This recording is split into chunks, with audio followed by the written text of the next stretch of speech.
अस्सलाम वालेकुम, welcome to our channel.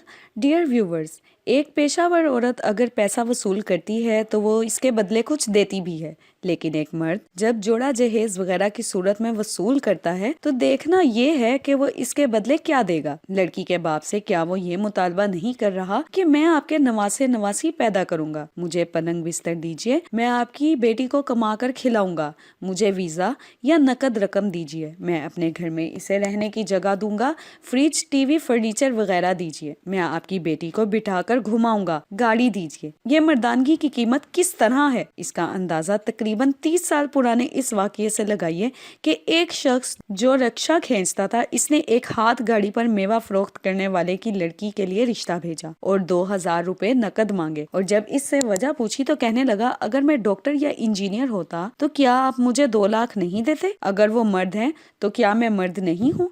गोया मर्द होना भी गलत औरत की पेशे की तरह है। औरत की उम्र और खूबसूरती के साथ साथ जिस तरह इसकी कीमत बढ़ती है, इसी तरह मर्द की सलाहियत और डिग्री के साथ साथ इसकी कीमत भी बढ़ती है। किसी भी रिश्ते करवाने वाले एजेंट से मिलिए, वो बिला शर्मो झिझक बता देते हैं कि किस सलाहियत के लड़के को कितना ऑफर मिल सकता है। गाय भैंस के कारोबार में ये होता है कि अगर कोई बैल या सांड खरीदने का ख्वाहिशमंद है तो इसे या तो नकद रकम देनी पड़ती है या फिर एक गाय भैंस के साथ बदल एक्सचेंज करना पड़ता है। लेकिन गाय के बदले बैल या भैंस के बदले सांड नहीं लिया जा सकता, बल्कि गाय या भैंस के साथ साथ कुछ नकद रकम भी देनी पड़ती है। शादियों के कारोबार में भी यही होता है। जब कोई लड़की देकर दामाद हासिल करना चाहता है तो इसे लड़की के साथ बहुत सारी नकद रकम और जहेज भी देना पड़ता है। बाइल्फाज दीगर, इस दौर का मर्द भी सांड या बैल की तरह का बिकाऊ जानवर है। कितनी बेगैरती और बेहिसी पैदा करने वाला है ये चलन कि एक लड़की अपना पैदाइशी घर, संसार, माँ बाप, बहन भाई सब कुछ छोड़कर उम्र भर के लिए आ रही है। वो एक मेहमान की बजाय इसके लिए इसका घर संवारा जाए,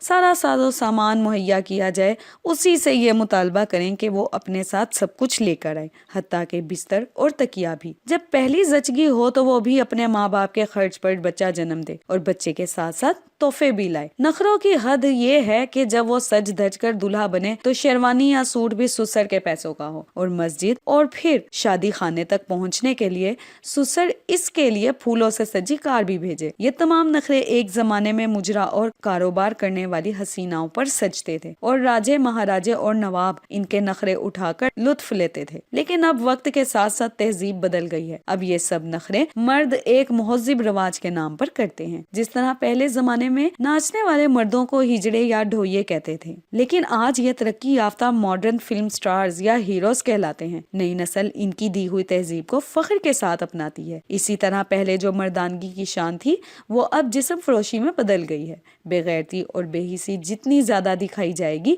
जितना ज्यादा माल सुसर से हासिल किया जाएगा, इतनी ज्यादा सोसाइटी में शान बढ़ेगी। बेगैरती आज मर्दानगी कहलाती है। आज मर्द मांगते नहीं, बल्कि जिस तरह राजे नवाब तोइफों पर खर्च करके खुश होते थे, आज के लड़की वाले भी दामादों पर खर्च करके खुश होते हैं। शायद इसीलिए अगर किसी दामाद पर कोई खर्च ना करे तो दामाद और इसके घर वाले भी नाराज हो जाते हैं। अपना पसीना बहा तो पता चले। हर मर्द जानता है कि मेहनत और ईमानदारी से कमाना कितना मुश्किल है। किसी और का माल अगर इस पर खर्च हो तो इसे कभी इसका अंदाजा नहीं होता।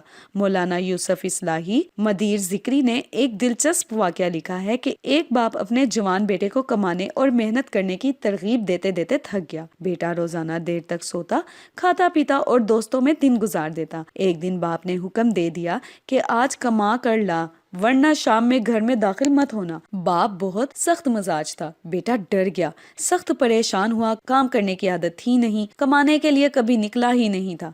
इसकी परेशानी देखकर बेचारी माँ को रहम आ गया। इसने जो एक आध दिनार या दिरहम कहीं कपड़ों में छुपा रखा था, जैसा कि आमतौर पर औरतें इसी तरह कुछ ना कुछ बचाकर कहीं छुपा देती हैं ताकि जरूरत पर काम आए, इसने बेटे को दे दिया और कहा कि बाप से आने पर कह देना कि ये इसने कमाया है। बाप के आने पर इसने वो दिरहम बाप को ये कहकर दे दिया कि ये दिन भर की इसकी कमाई है। घर के आंगन में एक कुआं था। बाप ने वो दिरहम लिया और कुएं में फेंक दिया। अगले दिन जाते वक्त बाप ने फिर वही हुक्म दिया और बेटे की परेशानी देखकर माँ ने फिर कहीं जो छुपा कर रखा था वो दिरहम दे दिया। ये सिलसिला 3-4 रोज चला। हर रोज बाप दिरहम लेता और कुएं में फेंक देता। एक दिन माँ ने लाचारी से कहा कि बेटा, अब तो जितने दिरहम थे सारे खत्म हो गए, अब मेरे पास कुछ नहीं, بیٹے کے پاس گھر سے نکلنے اور کچھ کام کرنے کے علاوہ کوئی چارہ نہیں تھا۔ وہ بہت ہمت کر کے گھر سے نکلا اور کام کی تلاش کرنے لگا۔ بازار میں اسے وزن ڈھونے کے 1-2 کام ملے۔ دن بھر پسینے میں شرابور ہوتا رہا، خوب کمر ٹوٹی۔ شام میں مزدوری میں 1 درہم ملا۔ بے حد تھکا ماندہ گھر آیا اور باپ کو وہی درہم پیش کیا کہ ابا جان آج محنت کر کے یہ درہم کمایا ہوں۔ باپ نے ہر روز کی طرح درہم لیا اور کنویں میں پھینکنے لگا۔ بیٹے نے فوری باپ کا ہاتھ پکڑ لیا اور التجا کی کہ ابا جان بہت محنت سے کمایا ہوں، اسے مت پھینکیے۔ ایک مرد ہوتے ہوئے اسے یہ ضرور سوچنا چاہیے کہ جیسے اس کے لیے کمانا آسان نہیں ہے، اسی طرح جو لڑکی کا باپ یا بھائی ہے اس کے لیے بھی اتنا ہی مشکل ہے۔ ان کی بیٹی کی وجہ سے مجبوری ہے، لیکن اس مرد کے لیے کسی کی مجبوری کا یوں فائدہ اٹھانا بے غیرتی اور بے حسی نہیں تو اور کیا ہے؟ کیا آپ محسوس نہیں کرتے کہ آج ہر نوجوان اس بے غیرتی کو ایک دن دھوم دھام سے اپنانے کی خواہش اپنے دل میں ضرور رکھتا ہے؟ یہ بے حسی کیا بے ضمیری کی علامت نہیں؟ لڑکی کا تعلیم کا خرچ کون ادا کرے؟ ہندوؤں میں یہ رسم اس لیے بڑھی کہ قدیم زمانے میں وہ بنجاروں کی زندگی گزارتے تھے۔ ہر مرد اور ہر عورت کو پیٹ بھرنے اور تن ڈھانکنے کے لیے جنگل اور کھیت میں کام کر کے اپنا اپنا حصہ ادا کرنا ہوتا تھا اور بمشکل 3 وقت کا پیٹ بھرتا۔ جب کسی مرد کی شادی ہوتی تو گھر میں ایک فرد کا اضافہ ہو جاتا، جس کے لیے سونے، کھانے اور پہننے کے لیے نئے مسائل پیدا ہو جاتے۔ اس کی بھرپائی کے لیے حل یہ تھا کہ آنے والی اپنے حصے کی ہر چیز اپنے ساتھ لائے۔ حالانکہ یہ بھی ظلم تھا، کیونکہ جس گھر سے وہ آئی ہو وہاں ایک فرد کی کمی سے محنت کرنے والا ایک ہاتھ کم ہو جاتا ہے۔ لہٰذا ہونا تو یہ چاہیے کہ اس گھر کی کمی کو پورا کرنے کے لیے تحفہ دیا جائے۔ عہد حاضر میں اکثر لڑکے والے جہیز اور جوڑے کے لیے یہ دلیل پیش کرتے ہیں کہ لڑکے کی تعلیم پر جو خرچ آیا ہے وہ والدین کو واپس ملنا چاہیے، کیونکہ شادی کے بعد تو لڑکا اپنی کمائی لا کر بیوی کے ہاتھ میں رکھے گا۔ سوال یہ پیدا ہوتا ہے کہ لڑکے کے والدین نے جو کچھ خرچ کیا وہ تو وصول کر لیتے ہیں، لیکن خود لڑکی کی تعلیم اور تربیت پر جو خرچ آیا ہے وہ کون ادا کرے گا؟ ہم بھول گئے ہیں کہ اسلام میں جہیز کی کوئی اہمیت نہیں ہے، ضرورت ہی نہیں۔ اسلام دین فطرت ہے، اس میں اصل چیز تعلیم و تربیت ہے۔ گھر کو سنبھالنا ہی شادی شدہ عورت کا سب سے بڑا فرض ہے۔ ایک بات اور کہتی چلوں کہ شادی شدہ لڑکی یا بہو اپنے خامند کی خدمت گار ہوتی ہے۔ اگر وہ خود اپنی مرضی سے ساس سسر نندوں کی رکھوالی اور خیال رکھے تو اور بات ہے، لیکن شوہر اسے ماں باپ اور بہن بھائیوں کی خدمت پر مجبور نہیں کر سکتا۔ ایسا کرنا دین کے خلاف ہے۔ افسوس، ہمارے معاشرے میں جہیز کی وجہ سے شادی بیاہ ایک بہت بڑی لعنت بن چکی ہے۔ لڑکی کی شادی کا وقت آتا ہے، ماں باپ گہری سوچ میں مبتلا ہو جاتے ہیں۔ امیروں کی بات چھوڑیے، ان کے پاس تو دولت ہے جس سے سب کچھ ہو سکتا ہے۔ بیچارہ اوسط آمدنی کا مرد جہیز کہاں سے پورا کرے؟ ہمارے علماء دین کو کاش اس پر بھی بولنے کا موقع مل جائے۔ معاشرتی مسائل کی طرف توجہ مبذول کرنی چاہیے، یہی تو المیہ ہے۔ بیٹیاں گھر پر بیٹھی رہ جاتی ہیں اور والدین ان کی خوشیاں پوری کرنے کی تمنا لیے اس دنیا سے ہی رخصت ہو جاتے ہیں۔ اس پر کسی کو فکر نہیں ہوتی۔ جہیز کی لعنت کو آج کل دنیا کی نمود و نمائش کا اہم ترین حصہ بنا دیا گیا ہے۔ لوگ جہیز دینے میں ایک دوسرے سے آگے نکل جانے کی فکر کرتے ہیں۔ اگر لڑکا بہت غریب ہو تو اس صورت میں لڑکی کے والدین اس کی ضرورت کو پورا کرنے میں مدد کر سکتے ہیں۔ یہ ہمدردی کہلاتی ہے، جہیز نہیں۔